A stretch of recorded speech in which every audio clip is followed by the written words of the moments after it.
नमस्कार साथियों, आज हम एक बार फिर आप लोगों के साथ जुड़ चुके हैं। आज हम लोग बात करेंगे अब 2 या 3 दिन बाद हम लोगों का बोर्ड का एग्जाम है 1 तारीख को मैथ का। तो आज हम लोग चर्चा करेंगे पूरे जो बुक है हमारी, उस पूरी बुक का एनालिसिस करेंगे हम लोग चैप्टर वाइज, प्रत्येक चैप्टर को लेकर के थोड़ा थोड़ा डिस्कस। जो महत्वपूर्ण प्रश्न है आपकी बोर्ड परीक्षा में आने के लिए, उन प्रश्नों को लेकर के तैयार करेंगे। तो हमारा सबसे पहला चैप्टर क्या है? वास्तविक संख्या। सबसे पहले हमें ये देखना है कि वास्तविक संख्या आपकी होती क्या है। तो वास्तविक संख्या क्या होती है कि वे संख्याएं जिनका वर्ग करने पर सदैव एक धनात्मक संख्या प्राप्त हो, वे संख्या आपकी वास्तविक संख्या है कहलाती है। थोड़ा स्पीड से पढ़ेंगे क्योंकि कम समय में हम लोगों को पूरा चैप्टर वाइज क्लियर करना है एक टॉपिक। तो ऐसी कौन सी संख्या, जैसे हमने रूट के अंदर लिखा 2, इसका वर्ग करेंगे तो ये वर्ग से वर्गमूल कैंसिल हो गया, यहाँ हमारा 2 निकल के आ गया। इसके बाद जैसे हमने लिखा रूट के अंदर 4, तो ये रूट के अंदर 4 जो है ये रियल नंबर हो जाएगा, क्योंकि रूट के अंदर 4 से सीधा इसका 2 वर्गमूल बाहर निकल आएगा। और रूट के अंदर अगर 6 को लिखा, अगर इसका वर्ग भी कर देंगे तब भी आपके क्या निकल के आ जाएगा 4, तो ये तब भी आपका रियल नंबर हो जाएगा। लेकिन अब हमारे दिमाग में एक कंफ्यूजन ये आता है कि ऐसे कोई भी संख्या ले लेंगे रूट का 7, तो इसका भी 7 आ जाएगा, या अगर कोई बिना रूट वाली भी संख्या लेते हैं 2 का वर्ग किया तो ये भी आपका 4 आ गया। तो फिर ऐसी कौन सी संख्या होती है जो वास्तविक संख्याएं नहीं होती है? तो सबसे पहले उनको देखना होता है जो वास्तविक संख्याएं नहीं होती। उनको हम बोलते क्या है? उनको हम बोलते हैं काल्पनिक संख्याएं, यानी कि इमेजिनरी नंबर। क्या बोलते? Imaginary number. तो ये रूट के अंदर जो भी ऋणात्मक संख्याएं होती हैं, जैसे रूट के अंदर -2 का हमने यहाँ वर्ग किया तो ये वर्ग से वर्गमूल कैंसिल हो गया, आपका क्या निकल के आया -2। यानी कि रूट के अंदर जो भी नेगेटिव वैल्यू होती है वो हमारी क्या कहलाती है? Imaginary number. और रूट के अंदर जो भी पॉजिटिव वैल्यूज होती है वो आपकी क्या हो गई? ठीक, इतना टॉपिक क्लियर है। अब देखेंगे प्रश्नों को कि हमारे वास्तविक संख्या वाले टॉपिक से कौन कौन से प्रश्न बोर्ड परीक्षा के लिए उपयोगी हैं, जिनके आने की संभावना रहती है। तो सबसे पहला एक तरीका रहता है प्रश्नों का कि एक आता है हमारा हर बार की बात है, इस बार भी आने की संभावना है कि दिया हुआ रहता है कि सिद्ध करो कि, ऐसे दिया कि 3 रूट के 2 एक अपरिमेय संख्या है। इनको करने का 2-3 तरीके होते हैं, लेकिन सबसे अच्छा तरीका क्या है कि दिया जो रहता है यहाँ अपर में दिया है, तो इस संख्या को सबसे पहले हम क्या मानेंगे? जो दी हुई संख्या है 3 रूट 2, तो इसको हम लिखेंगे कि माना 3 अंडर रूट के 2 अपर में दी हुई है, तो उसको क्या मानेंगे कि एक परमेय संख्या। ठीक है, जस्ट अपोजिट इसका मानते हैं। रूट में दी हुई संख्या है, अपर में है, उसने कहा है कि हमें ये सिद्ध करना है, तो हमने सबसे पहले क्या माना? इसको अपर में मान लिया। अब क्योंकि हमें ज्ञात है कि परमेय संख्या होता क्या है, तो परमेय संख्या बराबर क्या होता है? P upon Q। ठीक है ना, इसको परमेय संख्या जब माना है तो ये P अपॉन Q के इक्वल टू में ये वैल्यू हो जाएगी आपकी, तो P अपॉन Q बराबर में 3 रूट में 2। इतना समझ में आ गया। इसके बाद आगे देखेंगे तो P अपॉन Q, इस 3 जो उस साइड दिया हुआ है इसको यहाँ लेके आएंगे तो ये आपका नीचे आ जाएगा, इक्वल टू में क्या बचा? रूट में 2। ठीक है, तो ये आपका क्या हो गया? P अपॉन में 3Q इक्वल टू में रूट के 2। ये हमें समझ में आ रहा है ये क्या संख्या बन रही है? P अपॉन Q के रूप में संख्या है, तो अतः P अपॉन में 3Q ये आपकी क्या हो गई? एक परिमेय संख्या है। तथा अभी हमने बात की हुई थी कि रूट की जो अंदर संख्या रहती है जिनका वर्गमूल नहीं निकल पाता है, तो वो आपकी क्या होती है? अपरिमेय संख्या हो जाती है। ठीक है, तो अब क्या हुआ कि परमेय और अपरमेय कभी दोनों बराबर नहीं हो सकते। परमेय बराबर नहीं है किसके? अपरमेय के। जब ये दोनों बराबर नहीं हुई तो इसके बाद हम ये लिखेंगे अतः विरोधाभास के कारण यह मान्यता संभव नहीं है। अतः क्या लिया हुआ था? 3 अंडर रूट के 2 एक अपरिमेय संख्या। ठीक है, अब इनमें और कुछ जो संभावित प्रश्न रहते हैं जिनका आपके पिछली बार एक आया था कि हमारा अंडर रूट के 2 एक अपरिमेय संख्या है, या तो ये भी आ सकता है, या आपका रूट 3 दे दें, रूट 5 दे दें, रूट 7 दे दें, इन्हीं में से कोई एक सा प्रश्न आ सकता है। या फिर एक और इस तरीके का प्रश्न होता है जिसके आने की संभावना रहती है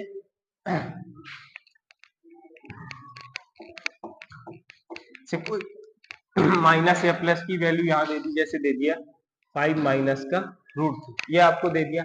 इस तरीके का एक प्रश्न आता है तो हम इसको वही सेम तरीका है, यहाँ अपर में दिया हुआ है तो इसको लिखेंगे माना 5 माइनस की रूट 3 आपकी क्या हो गई, एक परिमेय संख्या। जब इसको परिमेय संख्या मान लेंगे तो हमें पता है, अभी हमने लिखा हुआ था पीछे कि परिमेय संख्या बराबर क्या होता है, पी अपॉन में क्यू। तो आपकी ये वैल्यू पी अपॉन क्यू के इक्वल टू में चली गई 5 माइनस का रूट 3, ठीक है ना। अब क्या करेंगे, इस रूट 3 की जो माइनस वैल्यू इस साइड ले आएंगे तो ये आपकी प्लस हो जाएगी, इक्वल टू में क्या है 5, इस पी अपॉन क्यू को उस साइड ले गए, माइनस का पी अपॉन क्यू हो गया।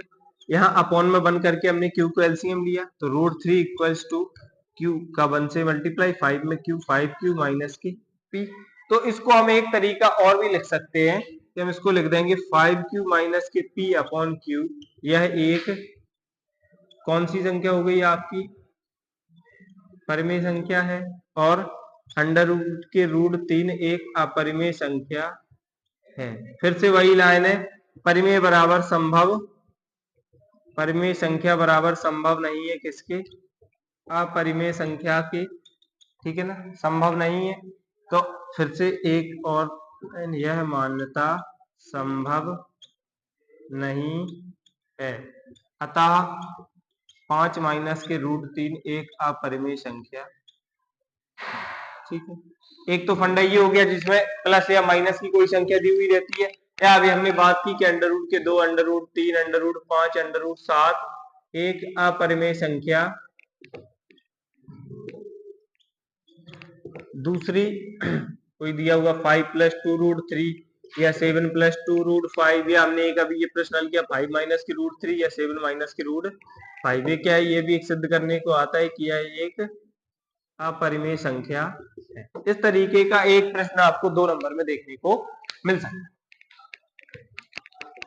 है। अब इसी टॉपिक से एक तरीके का प्रश्न और आपका आ सकता है जो हम लोगों ने अपनी नीचे की कक्षाओं में भी पढ़ा हुआ होता है। एक फॉर्मूला रहता है कि एक संख्या गुणा में दूसरी संख्या बराबर लासा पा गुणा में मासा पा। आपको कोई सी 2 संख्याएं दी रही होती हैं, या इनमें एक तरीका और भी रहता है, दोनों संख्याओं का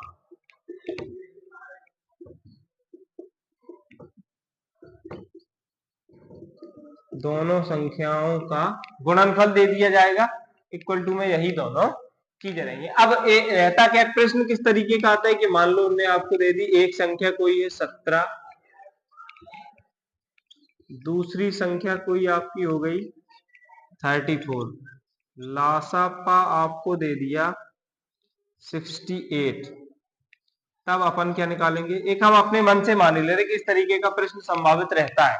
तो इस फॉर्मूले में जब हम इसको रखेंगे तो पहली संख्या आपकी क्या दी हुई है 17, मल्टीप्लाई लगाया, दूसरी संख्या क्या दी हुई 34, इक्वल टू में लासापा क्या गिवन है 68, इंटू में मासापा फाइंड आउट करना है तो हमने उसकी जगह पे क्या रख दिया x, सॉरी 68।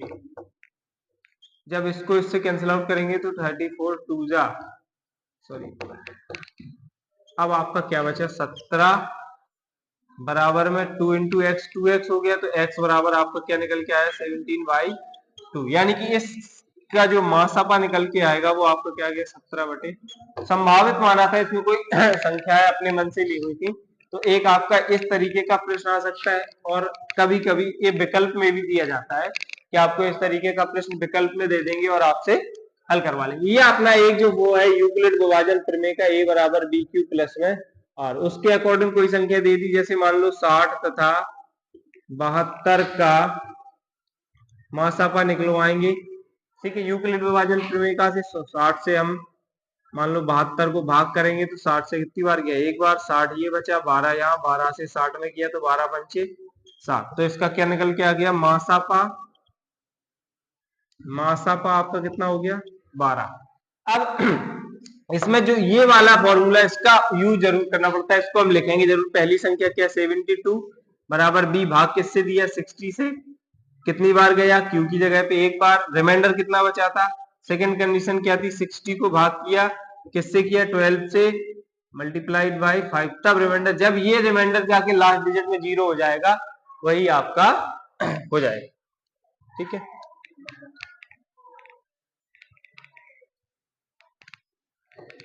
इसी तरीके के 3 प्रश्न आने की संभावना अधिकतर रहती है आपकी बोर्ड परीक्षा के क्रम में। आगे अब हम बात करेंगे अगले दूसरे टॉपिक अपने बहुपद की। अब पहले टॉपिक को खत्म करने के बाद अब हम बात करेंगे अपने दूसरे टॉपिक की, जो हमारा क्या है बहुपद। बहुपद की डेफिनेशन क्या होती है, एक या एक से अधिक पदों वाले बीजी व्यंजक बहुपद कहलाते। अब इनमें होता क्या है, बहुपद में आपको सबसे पहली कंडीशन क्या मिल सकती है, बहुपद में कोई आपको इक्वेशन दी हुई है, उसमें आपसे पूछ सकते हैं कि बहुपद की घात क्या है। सबसे पहला ये आपका एक नंबर में बहुविकल्पी में आ सकता है प्रश्न, जैसे कोई दिया हुआ है मानो 2x² प्लस के 4x प्लस के 9, ये आपको एक इक्वेशन दे दी, इसमें आपसे पूछ लेंगे कि इस प्रश्न में बहुपद की घात क्या है। तो जो भी उस इक्वेशन की सबसे बड़ी घात होगी वही आपकी बहुपद की घात क्या है। तो इसमें हमें सबसे बड़ी घात क्या दिख रही है 2, ये आपकी होगी बहुपद की घात। अगला ले लेंगे जैसे 4x की पावर 7 प्लस के 7, तो इसमें आपकी x की कितनी अधिकतम पावर है 7, तो इसमें बहुपद की घात अपनी क्या होगी 7। ठीक है, अब बात करते हैं कि बहुपद होते कितने प्रकार के। सबसे पहला रैखिक बहुपद। रैखिक बहुपद क्या है, ऐसा बहुपद जिसकी पद की घात क्या हो 1 हो, जैसे हमने लिख दिया x प्लस 7, तो ये आपका क्या हो गया रैखिक बहुपद, क्योंकि इसमें x की घात क्या है हमारी 1, जिसमें x पे कोई घात ना हो तो उसमें क्या होती है 1 घात होती है। अगला क्या है, जैसे मान लो x अकेला भी ले लेंगे तो वो भी आपको क्या हो जाएगा रैखिक बहुपद। अगला क्या होता है द्विघाती। द्विघाती बहुपद में क्या है, जिसमें x की पावर 2 जैसे 2x² प्लस 3x प्लस 7 लिख दिया, तो इसमें x की पावर क्या है, तो ऐसे द्विघाती के बाद आपका क्या हो जाएगा त्रिघाती बहुपद। त्रिघाती बहुपद की कंडीशन क्या है, ऐसा बहुपद जिसकी घात क्या हो 3। चतुर्थघाती इसी क्रम में आपके बढ़ते रहेंगे। आगे क्या होता है, एक होता है एक पदी बहुपद, तो ऐसा बहुपद जिसमें आपका कितने पद हों 1। द्विपदी दो पद वाला, त्रिपदी त्रिपद बहुपद। ठीक है ना, एक पद का मतलब x अकेला दिया, यहाँ 4x प्लस 9, द्विपदी त्रिपदी 2x² प्लस के 5x प्लस 6, ये आपका क्या हो गया त्रिपदी। अब देखते हैं कि प्रश्न किस प्रकार के आते हैं।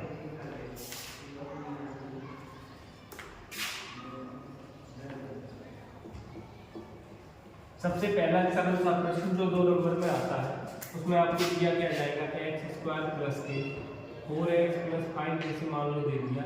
इसमें आपसे पूछ सकते हैं अल्फा प्लस बीटा की वैल्यू और अल्फा इनटू बीटा, तो एक पूछ सकते हैं। तो इसके लिए कि हमें सबसे पहले करना क्या पड़ता है कि दिए गए समीकरण की या बहुपद की ax² plus bx plus c बराबर 0 से हम क्या बनाएंगे,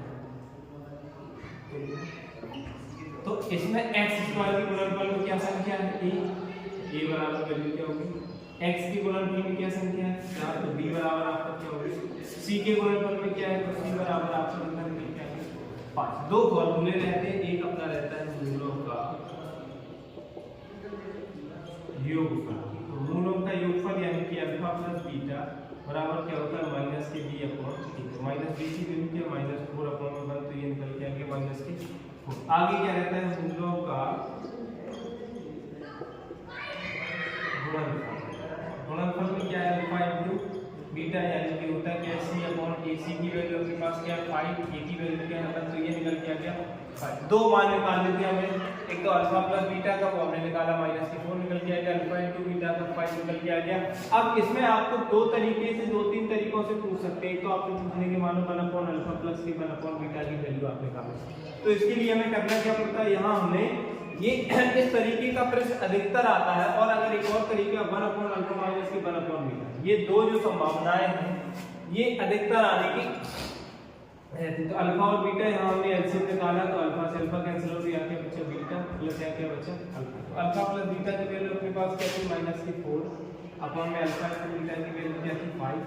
तो जो 1 upon alpha plus 1 upon beta की जो वैल्यू निकल के आई वो निकल के आई -4 अपॉन में। ये हो गया। दूसरी कंडीशन क्या है 1 अपॉन अल्फा माइनस के 1 अपॉन बीटा। यहाँ से अगर अल्फा बीटा एलसीएम लेंगे तो ऊपर आपका अल्फा माइनस बीटा हो जाएगा। और अल्फा माइनस बीटा का एक फॉर्मूला होता है अल्फा प्लस बीटा का होल स्क्वायर माइनस के 4 अल्फा बीटा अपॉन बीटा। अब अगर इसको हम सॉल्व करेंगे क्या है रूट में अल्फा प्लस बीटा का होल वर्ग माइनस के 4 अल्फा बीटा। तो इसको जब हम वर्ग को खोलेंगे तो आपको हो जाएगा alpha square plus beta square plus के 2 अल्फा बीटा, इधर लास्ट में क्या माइनस के 4 अल्फा।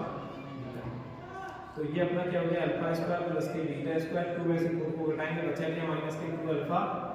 ये आपका क्या हो गया अल्फा माइनस बीटा का होल वर्ग बन गया, वर्ग से वर्गमूल काटेंगे बचा क्या अल्फा माइनस बीटा। यानी कि अल्फा माइनस बीटा को हम क्या लिख सकते हैं रूट में अल्फा प्लस बीटा का वर्ग माइनस के 4 alpha beta upon alpha into beta. ये जो हमने मान निकाली है इसको काट कर देंगे आपको उत्तर निकालना है। दूसरा तरीका क्या रहता है एक और पूछ सकते हैं अल्फा बीटा स्क्वायर प्लस के अल्फा स्क्वायर बीटा।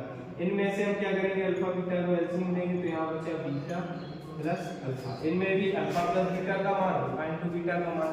ये 3 से 4 तरीके हैं जो आपके प्रश्न में पूछे जाते हैं।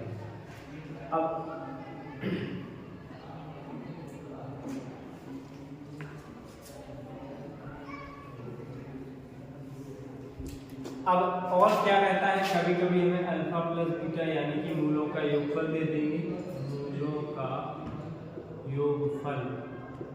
मान लो मूलों का योगफल अल्फा प्लस बीटा बराबर 5 दे दिया, मूलों का गुणनफल आपको दे देंगे अल्फा इनटू बीटा बराबर मान लो क्या दे दिया 6। तब आपसे पूछ लेंगे कि इसका द्विघाती बहुपद लिखिए, ऐसा आपसे पूछ सकते हैं। तो इसके लिए फॉर्मूला रहता है कि x square minus alpha plus beta into में एक्स प्लस के अल्फा इनटू। तो ये वैल्यूज हम उठा के इसमें रख देंगे तो x square minus alpha plus beta का मान 5 इनटू में x plus alpha into beta का मान 6। इसके फैक्टर कर लेंगे तो इसके मूल निकल के आ ये तरीका आपका रहता है। और इसमें कभी कभी ये दे देंगे माना जो मूल अल्फा बराबर 4 दे दिया, बीटा बराबर आपको 3 दे दिया, एक नॉर्मल बात लेके चल रहे हैं। तो इससे हमें सबसे पहले क्या निकालेंगे अल्फा प्लस बीटा की वैल्यू निकालेंगे तो ये आपको क्या हो जाएगा 4 प्लस 3 तो 7 होगा। अब अल्फा इनटू बीटा निकालेंगे तो 4 इनटू 3 आपको कितना हो जाएगा 12। इससे आपका एक द्विघाती बहुपद पूछ सकते हैं। तो ये हमने मान निकाल लिए, ये उठा कर पुट कर देंगे।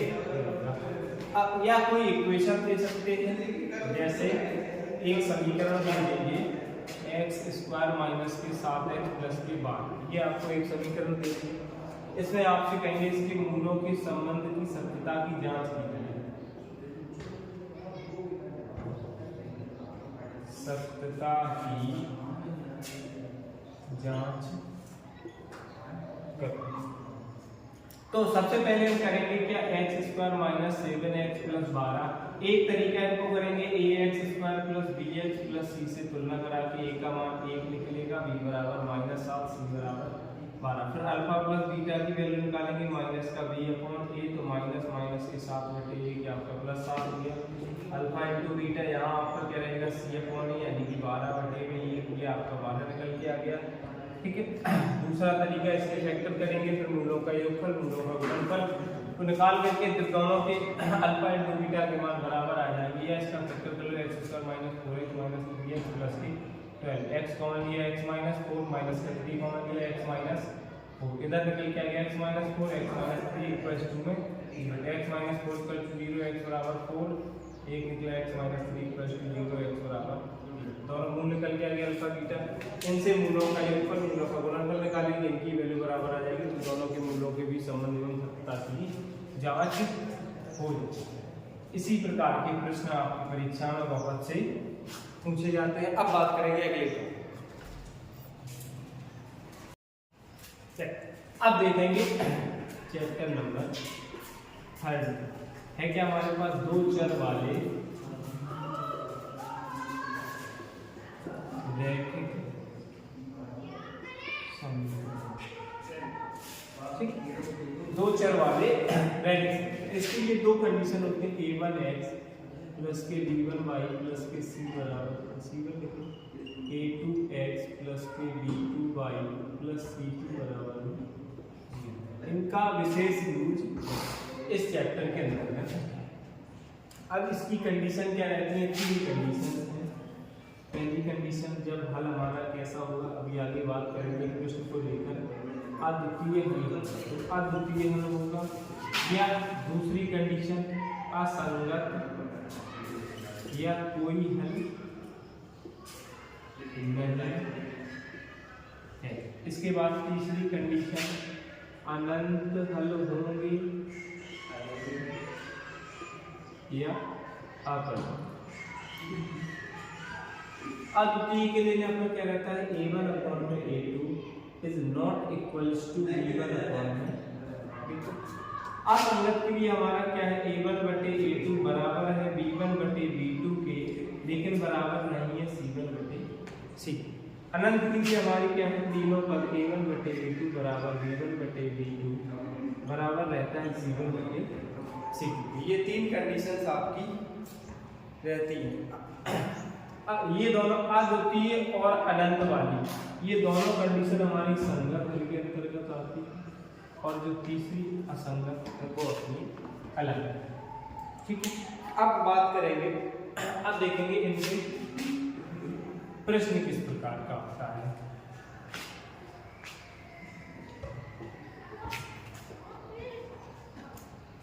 जैसे हमने लिखा 2x प्लस के 3y इक्वल्स टू में 2। आगे कंडीशन है c प्लस 2 इंटू में x plus 2c plus 1 into में y इक्वल्स टू में 2 ब्रैकेट में c माइनस 1। ये दो कंडीशन दी हुई है। पूछ रहा है कि इनके हल कैसे अपरिमित, तब हमें c की वैल्यू को फाइंड आउट करना है। अब देखेंगे, पहली जो इक्वेशन दी हुई होती है उसकी तुलना पहले वाले समीकरण से, और दूसरी जो इक्वेशन दी हुई है उसकी तुलना दूसरे वाले समीकरण से। a1x plus b1y plus c1 से तुलना।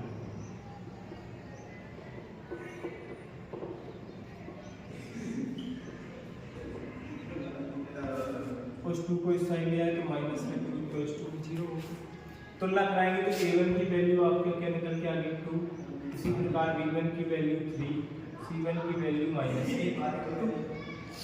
इसी प्रकार यहाँ इसको लिखेंगे तो c प्लस 2 इंटू में x plus 2c plus 1 into में y, इसको ले आए तो माइनस का 2 ब्रैकेट में c माइनस 1 इक्वल्स टू में 0। इससे तुलना कराएंगे a2x प्लस b2y प्लस के c2 बराबर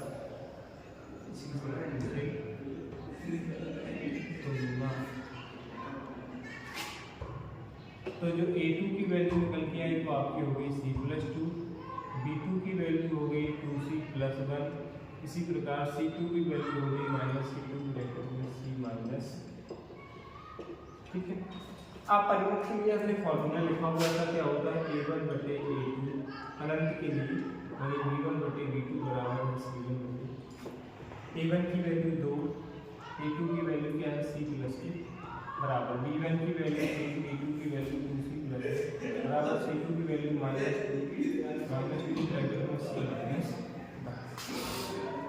इन्हीं दो समीकरणों को लेकर के तुलना, तो पहले फॉर्मूला कराया 2 अपॉन में c plus 2 equals to 3 upon में 2c प्लस 1, मल्टीप्लाई कराएंगे तब 2 का 2 में 4c प्लस का 2 इक्वल्स टू में 3c प्लस का 3 2 जब तो 4c 3 को सही है माइनस का बराबर में से c प्लस का 2 सही है माइनस का, तो c की वैल्यू आपको क्या निकलेगी, c की वैल्यू फाइंड आउट करनी थी, हमने कर दी है। लेकिन जो आगे के दो हैं उनसे भी हम इसका मान निकाल सकते हैं। ये हम देख रहे हैं 3 अपॉन में 2c प्लस 1 2 माइनस का 2 अपॉन माइनस के 2 ब्रैकेट में c minus 1 minus minus plus, ये कैंसिल आउट हो गए 3 ब्रैकेट में c माइनस 1 बराबर में 2c प्लस, गुणा कराएंगे 3c माइनस का 3 बराबर में 2c प्लस का 3c 2c सही है माइनस का बराबर 1, ये उस साइड लेंगे प्लस का 3 इसी प्रकार कोई सी भी दो इक्वेशन आपको दे देंगे, उन दो इक्वेशन से आपसे वो कह सकते हैं कि इनका अद्वितीय हल होगा, तब वैल्यू को फाइंड आउट करें, या असंगत हल होंगे, या कर दिए हुए होंगे। यहाँ कोई भी कांस्टेंट दे सकते हैं, उसकी वैल्यू आपसे निकल पाएंगे ए, बी या सी। नोट डाउन करें।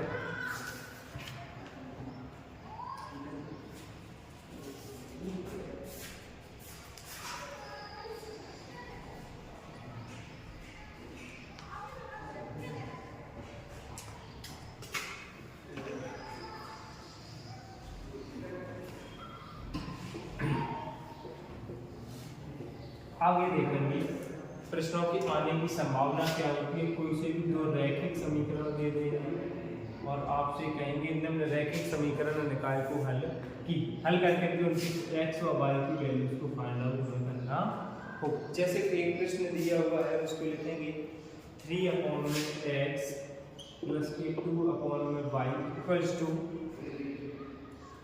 11। एक साइड लिखेंगे आपका 4/x माइनस का 5/y इक्वल्स टू में क्या लिख देंगे 6। इन दोनों को हम हल कर करके x और y की वैल्यूज को निकालेंगे। तो हम इनको पहले लिखेंगे 3/x प्लस का 2/y इक्वल्स टू में 11। इसके आगे 4/x माइनस का 5/y इक्वल्स टू में 6। यहाँ एक प्लस का एक माइनस का सीधा सा कट जाएंगे, इन दोनों को हम बराबर कर देंगे। तो ऊपर वाले से 2 5 या 10, नीचे वाले में y तो इक्वल नहीं, यहाँ 2 और 5 को बराबर करना है, तो 2 में 5 से गुणा कराएंगे तो हो जाएगा 10। यहाँ 5 को 2 से गुणा कराएंगे तब भी 10 हो जाएंगे, तो दोनों कट जाएगा 10/y 10/y। ठीक है, इसको लिखेंगे 3/15x प्लस 5×10/y बराबर 11/, 2 चौको 8/x माइनस 5×10/y बराबर में 7। चलिए सीधा सा दोनों प्लस माइनस का हो गया, प्लस के माइनस का काट दें। 15 और 8 कितने हो गए 23 बटे में आपको क्या हो गया x बराबर 55, 4 59 10 69। यहाँ 23 दिया 1/x इक्वल टू में 3, x ऊपर जाएगा तो x की वैल्यू क्या हो जाएगी 1/, x की वैल्यू को यहाँ पुट कर देंगे तो 3/1/3 प्लस 2/y इक्वल्स टू में 11। 3 का ऊपर मल्टीप्लाई करें 3 या 9 प्लस के 2/y इक्वल्स टू में 11, 2/y बराबर 11। ये 9 साइड गया माइनस का 2/y इक्वल्स टू में 2, 2 2 1, तो y बराबर आपको निकल। इस तरीके का प्रश्न। और इसी प्रकार आगे और भी प्रश्न है, जैसे एक प्रश्न हम लिख सकते हैं x/a प्लस का π/b इक्वल्स टू में क्या है 2 दिया हुआ है। उसकी दूसरी कंडीशन एक दी हुई है ax माइनस का by इक्वल्स टू में a² माइनस के b²। एक इस प्रकार का प्रश्न है, ये काफी उपयोगी है परीक्षा के लिए। और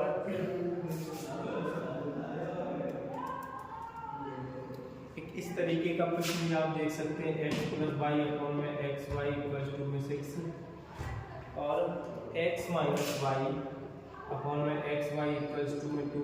इस तरीके का प्रश्न। और एक है 4 अपॉन में रूट एक्स प्लस 3 अपॉन में रूट वाई इक्वल्स टू में 3। 8 अपॉन में रूट एक्स माइनस 9 अपॉन में रूट वाई इक्वल्स टू में 1। इस प्रकार की ये प्रश्न आपसे और पूछे जा सकते हैं। तो इनमें भी वही है, प्लस माइनस का है। अगर नहीं भी है दोनों प्लस के, तो उनके हम चिन्ह परिवर्तित कर सकते हैं, एक्स और वाई के मान निकाल सकते हैं। तो इनको हम हल करेंगे। काफी उपयोगी प्रश्न है परीक्षा के लिए।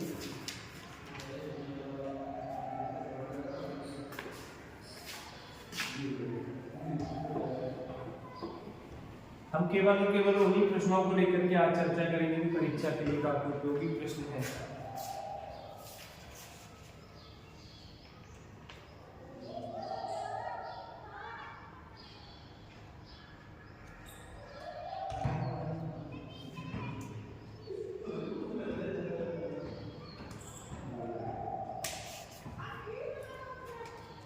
आगे जो थ्योरी वाले हैं, जैसे एक प्रश्न में दिया हुआ है कि माना 4 कुर्सी और 3 मेजों का मूल्य 4 कुर्सी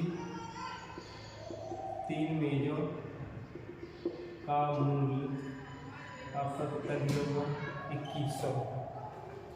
और कह रहा है 5 कुर्सी और 2 मेजों, यहाँ आगे बोला है 5 कुर्सी और 2 मेजों का मूल्य, ये आपका कितना हो गया 1750। अब आपसे क्या निकलवा रहे हैं, एक कुर्सी व एक मेज। एक तो इस तरीके का प्रश्न आ सकता है, तो इसको क्या करना है, एक कुर्सी, तो पहले हम क्या लिखेंगे, माना कुर्सी का मूल्य, माना कुर्सी का मूल्य हमने क्या मान लिया x, उसके बाद माना मेज का मूल्य, तो इसको हम क्या मान लेंगे, पहली कंडीशन क्या है, 4 कुर्सी तो 4 गुणा x प्लस 3 मेज 3 गुणा y बराबर में 2100, 4x प्लस 3y बराबर में।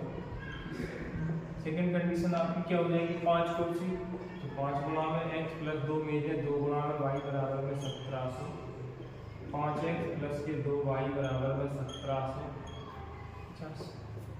ये आपका इक्वेशन फर्स्ट, ये सेकंड, दोनों को हल कर देंगे, x और y के मान निकल के आ जाएंगे। एक तो इस तरीके का प्रश्न हो गया।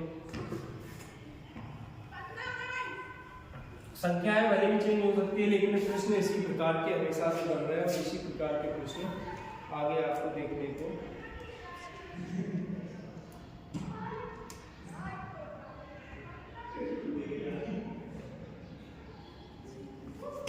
एक प्रश्न इस तरीके का आता है कि 2 अंकों से बनी एक संख्या, 2 अंकों से बनी एक संख्या एवं उसके अंकों को उलटने पर बनी संख्या का योग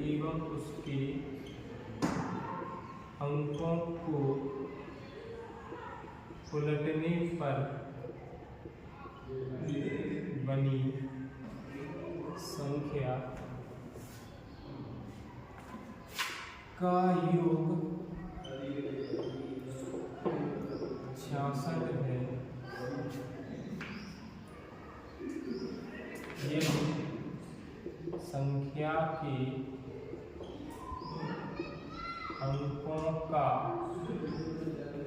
यदि संख्या के अंकों का अंतर 2 है तो संख्या ज्ञात। एक इस तरीके का प्रश्न हमेशा से देखा गया है कि 2 अंकों से बनी एक संख्या एवं उसके अंकों को उलटने पर बनी संख्या का योग 66। यदि संख्या के अंकों का अंतर 2 है तो संख्या ज्ञात। सबसे पहले क्या होता है कि माना संख्या के अंक अपने क्या हो गए x व y, ठीक। संख्या क्या होती है, संख्या अपनी होती है 10x प्लस y। इसके बाद अंक उलटने पर, अंक उलटने का मतलब है कि x की जगह पे y आ जाएगा और y की जगह पे आपका x, तो 10y प्लस का x ये हो गया। अब उन्होंने पहली कंडीशन में क्या कहा कि 2 अंकों से बनी एक संख्या एवं उसके अंकों को उलटने पर बनी संख्या का योग। फर्स्ट कंडीशन में हम लिखेंगे कि संख्या क्या है 10x प्लस y और उसके अंक उलटने पर बनी संख्या, तो अंक उलटने पर क्या संख्या बनी 10y प्लस का x, दोनों का कितना बताया, सम कितना है 66। तो इसको ऐड करेंगे 10x और x 11x, 10y और y 11y इक्वल टू 60। हमने लिया क्या बचा x plus y equal to 60, 6 बार कैंसिल हुआ, x प्लस y बराबर में कंडीशन। दूसरी कंडीशन में उन्होंने कहा कि यदि संख्या के अंकों का अंतर 2 है, अंक अपने पास क्या है x और y, अंतर 2 तो x माइनस y बराबर क्या होगी 2। ये दूसरी कंडीशन होगी equation first and second from x plus y बराबर में 6, x माइनस y बराबर 2। y से y था x और x क्या हो गया 2x, 6 और 2 ऐड होंगे 8, तो x की वैल्यू क्या मिलती है 4। इसी से y की निकालेंगे तो 4 plus y equal to 6, y बराबर 6 माइनस 4 y बराबर क्या निकला 2। तो संख्या आपकी क्या होगी 10x प्लस में y, तो 10 इंटू एक्स की वैल्यू 4 प्लस में y की 2, तो 40 प्लस में 2 कितना हो गया 50। संख्या आपकी क्या निकल के आ गई 40। ठीक, तो इस तरीके का प्रश्न आपका हो गया। बाकी हम लिखे दे रहे हैं प्रश्नों को, जो संभावित प्रश्न रहते हैं। एक है कि दो संख्याओं का अंतर 4 है, दो संख्याओं का अंतर 4 है तथा उनके व्युत्क्रमों का अंतर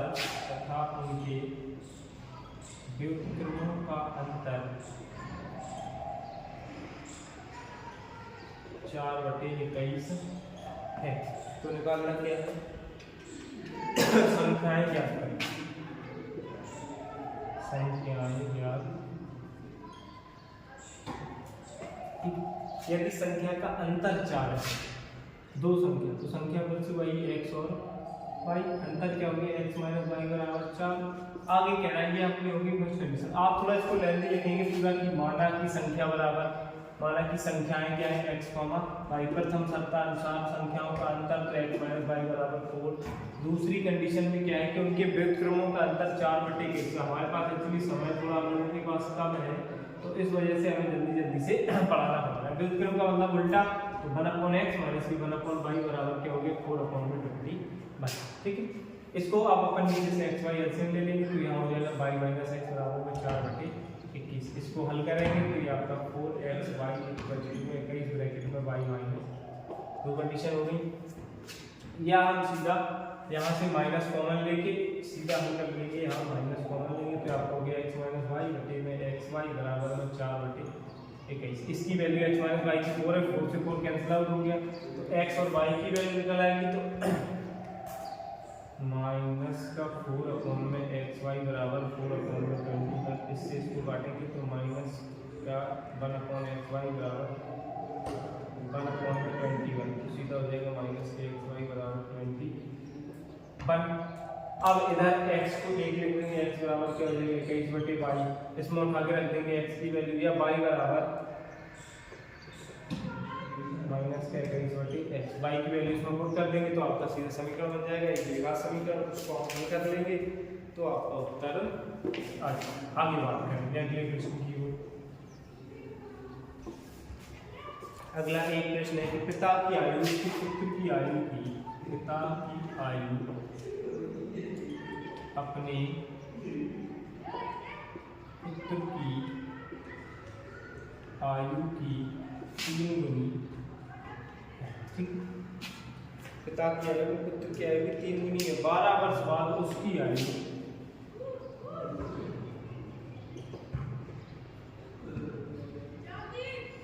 12 वर्ष बाद उसकी आयु पुत्र की आयु की 2 गुनी होगी, पुत्र की आयु की 2 गुनी होगी।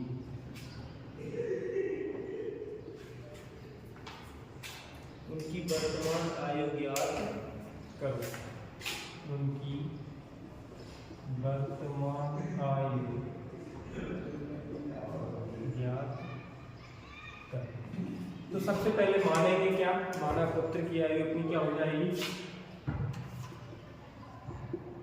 x मानेंगे, पिता की 3 गुनी है तो पिता की आयु क्या हो जाएगी 3x। कंडीशन क्या है 12 वर्ष बाद, तो पिता की आयु में 12 जोड़ेंगे तो पुत्र की आयु में भी 12 जुड़ जाएगी।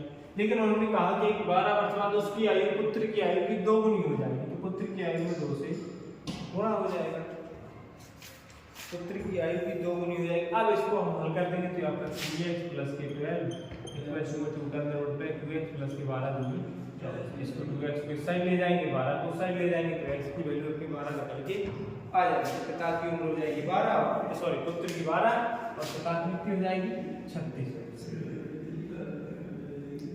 आगे और भी जो संभावित प्रश्न है हम उनको लिखे दे रहे, तो आप लोग प्रैक्टिस करेंगे। अगर नहीं आता तो कमेंट करके बताएंगे, तो उनका कल हल डाल देंगे। एक प्रश्न आता है भिन्न वाला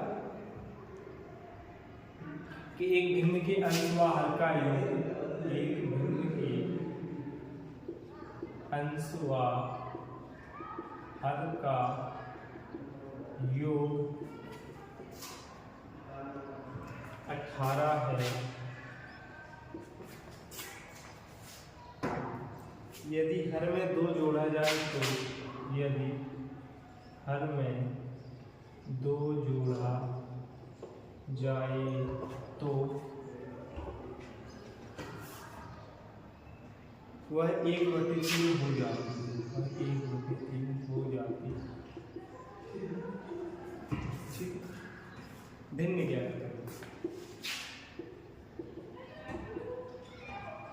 भिन्न को मानेंगे क्या x/y, उन दोनों का योग किया हुआ है तो x और y भिन्न आपकी हो गई x/y।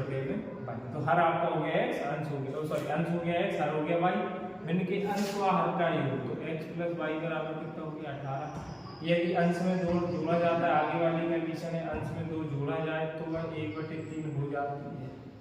इसको हल करेंगे तो 3 ब्रैकेट में x + 2 = y, पहली कंडीशन है 3x + 3 - x = 2, तो 3x y को इस साइड लिया माइनस का y = -6। ये सेकंड इक्वेशन, दोनों को हल कर देंगे तो x और y की वैल्यू फाइंड आउट हो जाएगी। एक प्रश्न है जो नाव व धारा वाला, बहुत महत्वपूर्ण प्रश्न है। नाव व धारा वाले प्रश्न की आने की संभावना भी रहती है कि एक नाव की शांत जल में चाल 15 किलोमीटर प्रति घंटा है। एक नाव की शांत जल में चाल 15 किलोमीटर प्रति आवर है। आगे कहता है कि नाव धारा की दिशा में 30 किलोमीटर जानी, नाव धारा की दिशा में 30 किलोमीटर जाने और धारा के विपरीत 30 किलोमीटर लौटने में, और धारा के विपरीत 30 किलोमीटर लौटने में कुल 4 घंटे 30 मिनट का समय लेती है धारा की चाल क्या है।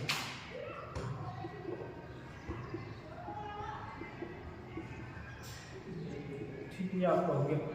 तो सबसे पहले होता है कि जो चीज हमें जी निकालनी होती है उसको हम क्या मानेंगे, x तो माना, धारा की चाल बराबर आपकी क्या हो जाएगी x। अब शांत जल में नाव की चाल कितनी है 15, तो धारा के साथ नाव की चाल दोनों जुड़ जाएंगे जब साथ में है, तो 15 + x, और धारा के विपरीत नाव की चाल भी होगी आपकी 15 - x। अब जाएंगे प्रश्नानुसार, समय बराबर क्या होता है दूरी बटे चाल। तो दूरी कितनी है 30 किलोमीटर, धारा के साथ नाव की चाल क्या है 15 + x। तो कह रहा है कि धारा की दिशा में 30 किलोमीटर जाने, धारा की दिशा में लौटने में कुल, तो दोनों में कुल कितना समय लगेगा 4 घंटे 30 मिनट। तो 30 किलोमीटर की धारा की विपरीत दिशा में लौटा, कुल लगा 4 घंटे 30 मिनट। मिनट को घंटा बनाएंगे तो बटे 60 से भाग किया, 3 × 3 3 दूनी, क्या निकल गया 4 से 1/2, 4 दूनी 8 × 1 9/2। तो फिर को एलसीएम लेके जब हल करेंगे बचा क्या 30/15 + x + 30/15 - x बराबर 9/2। तो यहाँ तक हमने कर दिया। यहाँ से आप x की वैल्यू को फाइंड आउट करेंगे, यहाँ 15 + x 15 - x आपका एलसीएम निकल के आएगा, मल्टीप्लाई करवाएंगे तो x की वैल्यू फाइंड आउट हो जाएगी, वही आपकी धारा की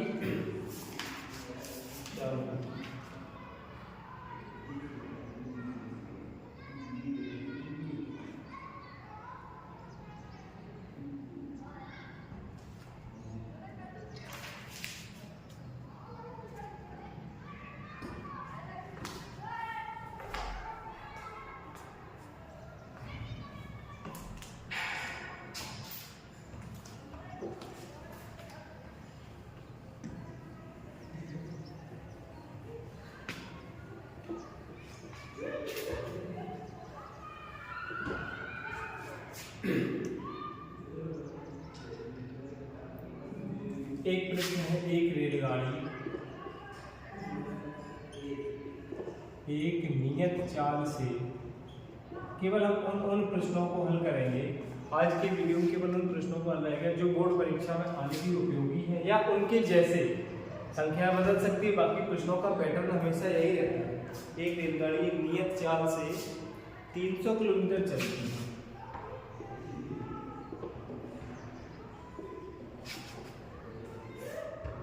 यदि रेलगाड़ी की चाल 5 किलोमीटर प्रति घंटा बढ़ा दी जाए, यदि रेलगाड़ी की चाल 5 किलोमीटर प्रति आवर बढ़ा दी जाए तो यात्रा पूरी करने में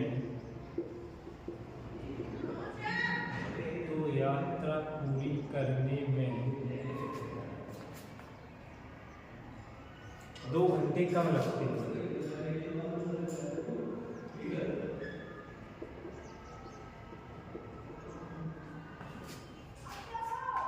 रेलगाड़ी की मूल चाल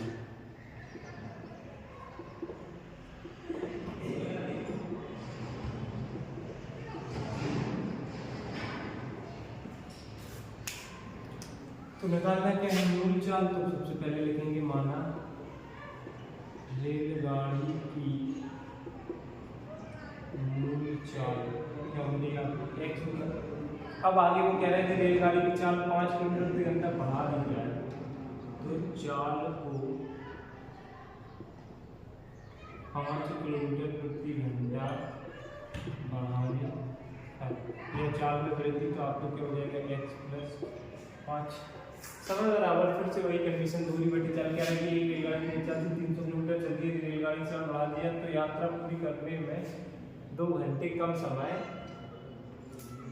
लगते हैं। पहले क्या चाल थी 300 बटे x, यदि चाल बढ़ा दी 5 किलोमीटर तो इसमें से इसको घटाएंगे तो 2 घंटे कम समय लगता है। अभी आप इसको हल कर देंगे, या इसमें समय बराबर दूरी बटे चाल यही तो फॉर्मूला है, तो इसमें से 2 घंटे घटा देंगे तो आपकी चाल क्या हो जाएगी 300 बटे x प्लस में, तो उसको इस साइड ले आइए, स्पेसिंग लेके आप हल करेंगे तो x की वैल्यू आपकी निकल के आ जाएगी।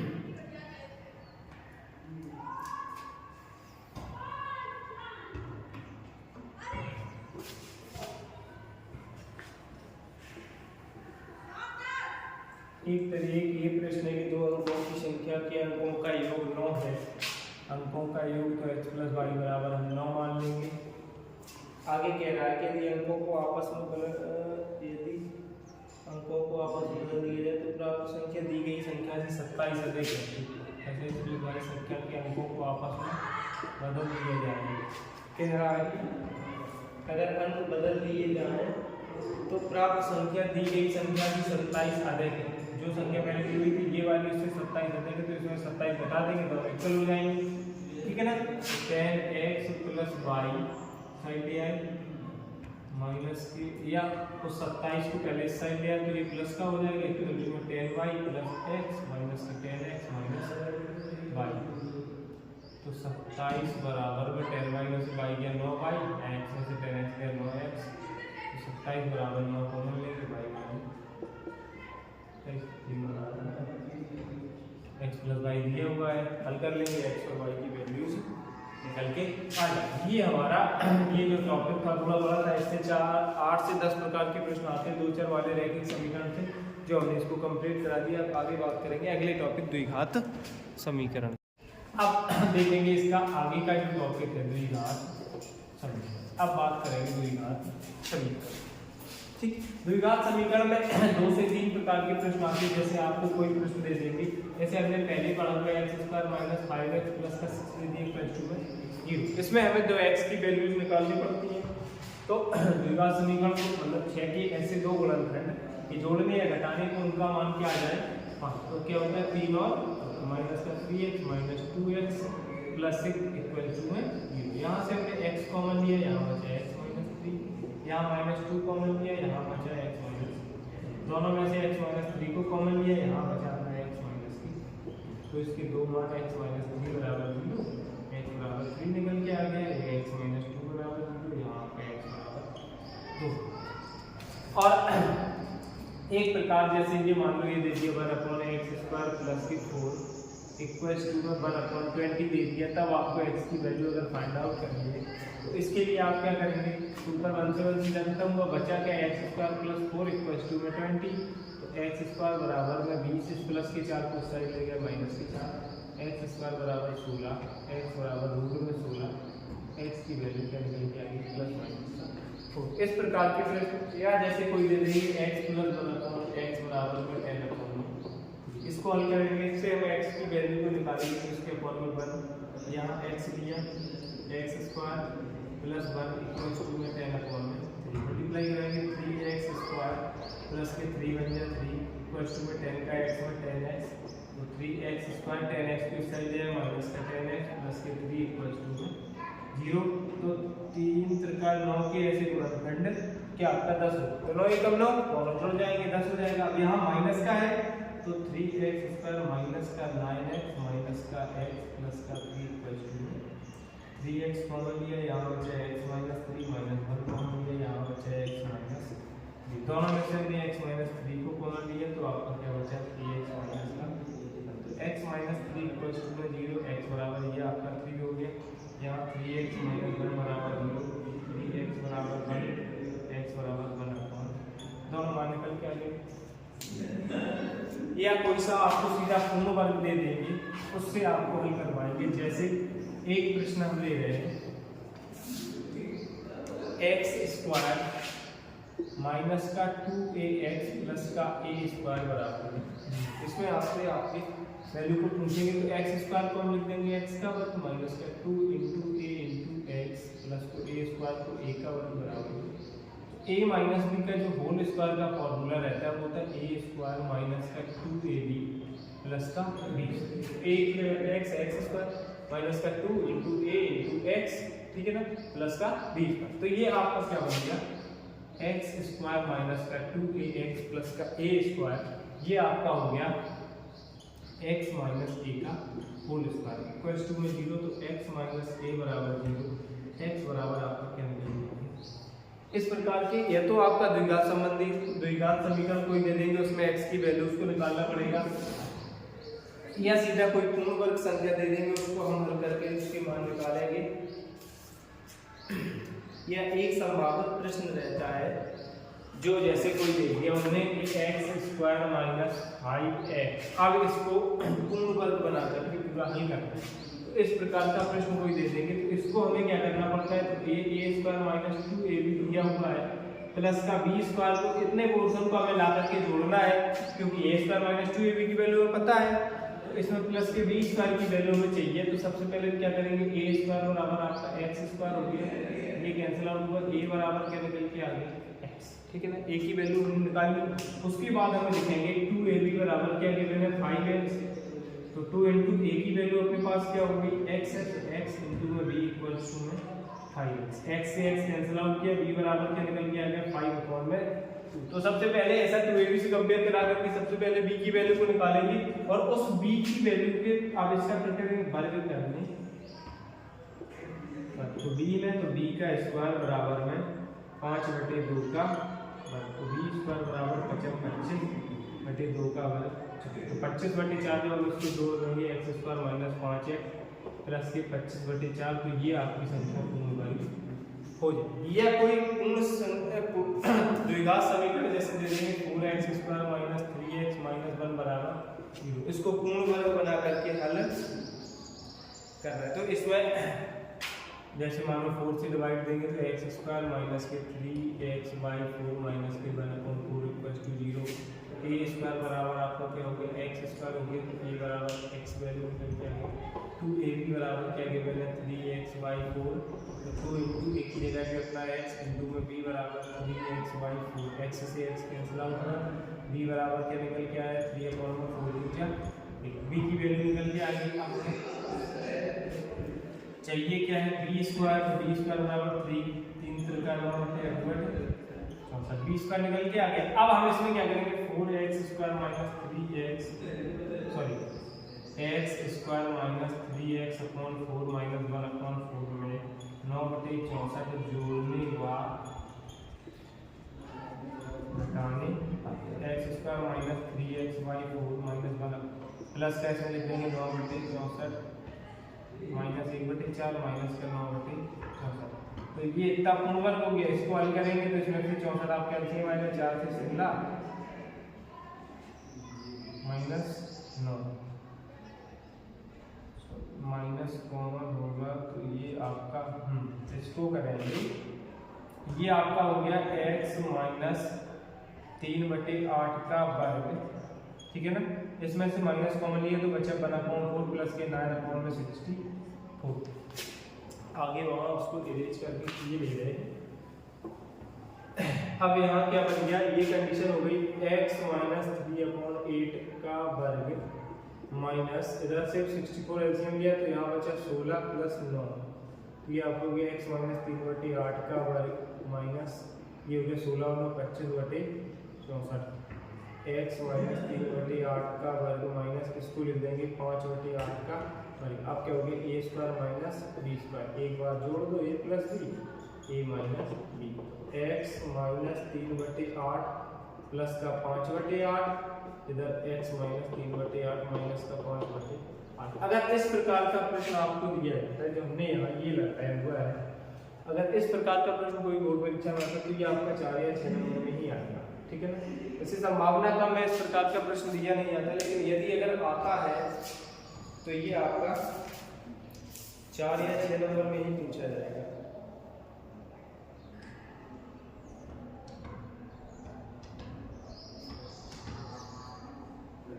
एक प्रश्न मैंने देखा हुआ था पिछले सालों के, कोई सेट में आया हुआ है 4x² प्लस की 4bx और माइनस ब्रैकेट में a² माइनस b²। इस तरीके का प्रश्न मैंने एक देखा हुआ है, ये आया हुआ है। तो इसको हम ऐसे भी कर सकते हैं, जैसे इक्वल टू में 0 दिया हुआ है, ये आपके प्रीवियस क्वेश्चन में कोई आया हुआ है पेपर में, तो इसको पहले करेंगे 4x² प्लस का 4bx माइनस का अंदर मल्टीप्लाई कराएंगे माइनस का a² माइनस माइनस प्लस का b² बराबर 4x² प्लस का 4bx प्लस के b² माइनस का a² बराबर 0। 4x² को हम क्या लिख देंगे 2x का वर्ग plus 2 into b into 2x plus b का, ये आपका हो गया 2x प्लस b का वर्ग माइनस a का वर्ग बराबर a² माइनस b² बन गया, यानी कि एक बार जोड़ेंगे और एक बार इसको हम लिखेंगे 2x plus b plus a, 2x plus b minus a बराबर x की वैल्यू निकालनी है तो 2x plus b plus a बराबर 0, 2x बराबर दोनों साइड गए माइनस के हो गए, तो x बराबर माइनस कॉमन लिया तो a प्लस b अपॉन। दूसरी condition 2x plus b minus a equal to 0, 2x बराबर a माइनस का उस साइड गया प्लस का, b प्लस का उस साइड गया माइनस का, तो x बराबर a माइनस b अपॉन। इन्हीं 3 से 4 टाइप के क्वेश्चंस में आपकी बोर्ड परीक्षा में आपको देखने को मिल जाएंगे। या एक और तरीका है वो रूट वाली संख्या, वो दे सकते हैं। इनके अलावा और कोई प्रकार तो हमें दिक्कत आने की संभावना हो, जैसे आपको दे देंगे रूट में, यहाँ इसको हटा के कर दिया, रूट में गिवन है x अपॉन में x माइनस a प्लस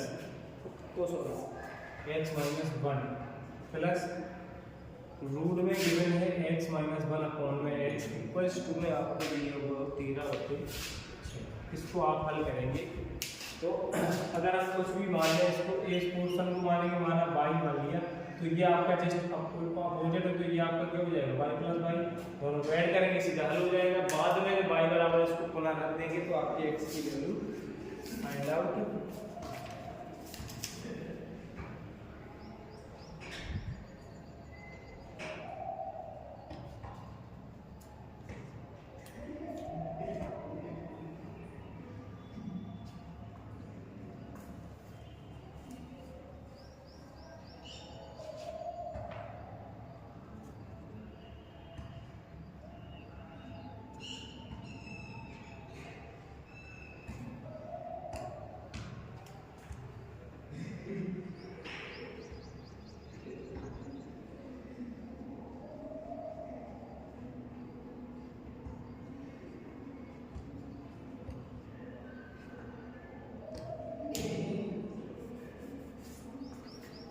आगे एक प्रकार का प्रश्न और है, जो आपको कोई इक्वेशन दे देंगे, उसमें ABC का मान निकालने के लिए बोल देंगे, उसको हम और करे ले रहे हैं, उसके बाद आगे अगले टॉपिक की बात करेंगे।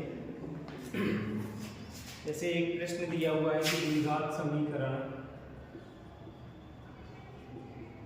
3x² माइनस के 12x प्लस का 2m बराबर 0 दिया हुआ है, और उसमें कह रहा है कि मूल बराबर है। मूल कैसे?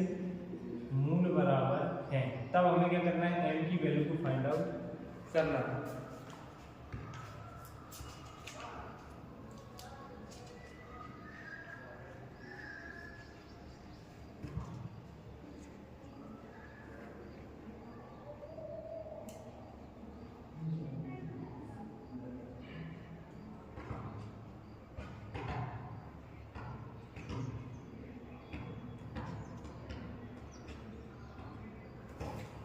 इसमें हमारी 3 कंडीशंस हैं। अगर पहली कंडीशन क्या है कि d का मान यदि 0 से बड़ा है, दूसरी या d का मान 0 के बराबर है, जो बच्चों के दिमाग में रहता है, या d का मान 0 से तब के लिए है, यदि d का मान 0 से बड़ा है तब उसके मूल कैसे होते हैं, मूल वास्तविक है। ठीक है, अगर d बराबर 0 है तो मूल कैसे है, सॉरी d ग्रेटर देन 0 है तो मूल वास्तविक है, लेकिन कैसे होते हैं, असमान। ठीक है ना, d का मान यदि 0 से बड़ा है तब उसके दोनों मूल कैसे, वास्तविक और असमान होंगे। लेकिन यदि d का मान 0 है, d इक्वल्स टू 0 है, तब आपके क्या हो जाएंगे, मूल वास्तविक व समान होंगे, वास्तविक व समान होंगे। लेकिन यदि d का मान 0 से छोटा है तब मूल कैसे हो जाएंगे, अधिक। ये 3 कंडीशंस हैं मूलों के लिए। यदि आपका d का मान 0 से बड़ा है, अधिकल्पित और असमान। यदि d का मान 0 से बड़ा है तब के लिए आपका मूल d इज ग्रेटर देन 0, मूल वास्तविक और असमान, और d अगर बराबर है 0 के तो मूल वास्तविक व समान या मूल बराबर है। लेकिन d यदि 0 से छोटा है तो वहां अधिकल्पित और असमान हो जाएगी। यहाँ हमें इक्वेशन क्या दी हुई है, 3x² माइनस के 12x प्लस के 2m बराबर 0। तो सबसे पहले ax² प्लस के bx प्लस c बराबर 0 से तुलना, a बराबर आपका 3 हो गया, b बराबर माइनस के 12 और c बराबर आपका क्या हो गया, 2 है। d बराबर जो वैल्यू होती है वो होती है b² माइनस के 4। इसके मूल बराबर है तो हम क्या लिखेंगे, मूल कैसे, मूल बराबर है, तब आपका d बराबर क्या हो जाएगा, 0। d की वैल्यू क्या है, b² माइनस के 4, ac बराबर 0, b² यानी कि माइनस 12 का वर्ग माइनस के 4, वहाँ में a का मान 3, c का मान 2m बराबर है 0। तो 12 का वर्ग 144 माइनस 4 के 12 दूनी 24, m बराबर है 0। तो 144, ये 24 है, माइनस का उस साइड गया, प्लस का हो गया 24 है, 24 छक्का। ये प्रश्न आपका हल हो गया है, बराबर अपना कैलकुलेट किया गया 6।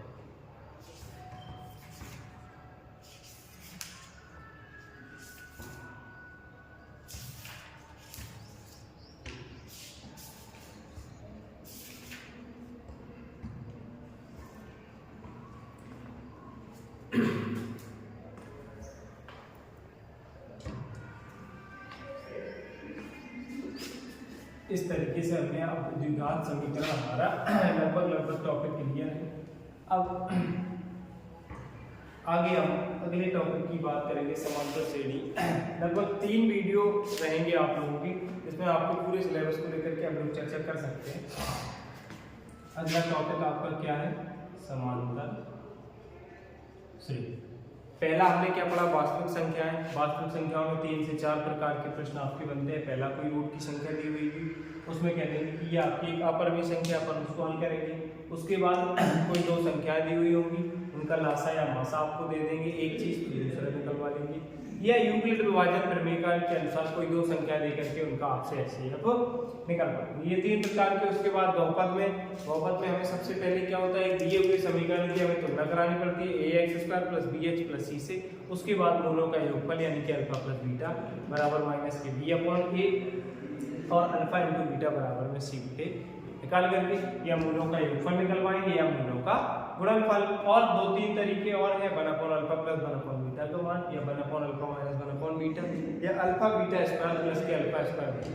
3 से 4 प्रकार के प्रश्न आपको बहुपद से, लेकिन 2 चर वाले रैखिक समीकरण से कोई 2 प्रश्न आपको 100% देखने को मिल सकते हैं।